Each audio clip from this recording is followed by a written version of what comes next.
নারায়ণগঞ্জের রূপগঞ্জে গাজী টায়ার্স কারখানায় আগুনের ঘটনায় নিখোঁজ পরিবারের সদস্যরা ঢাকা নারায়ণগঞ্জ লিংক সড়ক অবরোধ করে বিক্ষোভ মিছিল করেছে।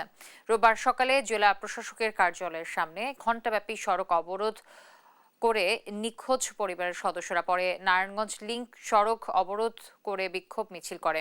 এতে তীব্র যানজট সৃষ্টি হয়। পুলিশ ঘটনাস্থলে এসে নিখোঁজ স্বজনদের বুঝিয়ে সড়ক থেকে সরিয়ে দেন।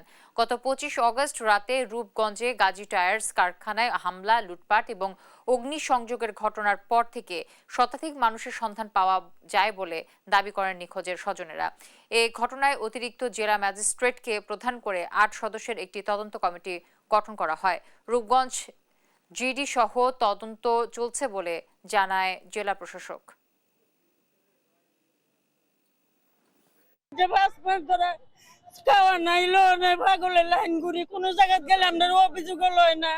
আমরা কত টাকা কিছু কিনে টাকা আমরা বিচার পাই না। আমরা সন্তান চাই, আমরা সন্তান আমরা খুঁজে দেন।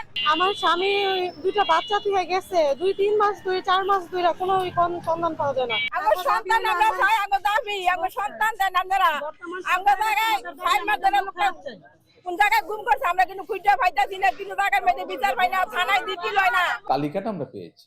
আমাদের অতিরিক্ত জেলা ম্যাজিস্ট্রেটের নেতৃত্বে যে 8 সদস্যের কমিটি, তারা এটি ডিটেইল তদন্ত করেছে এবং এই তালিকা অনুযায়ী আমরা অনেকের দেখা গেল যে অনেকের মোবাইল নাম্বার নেই, অনেকের ঠিকানা অসম্পূর্ণ।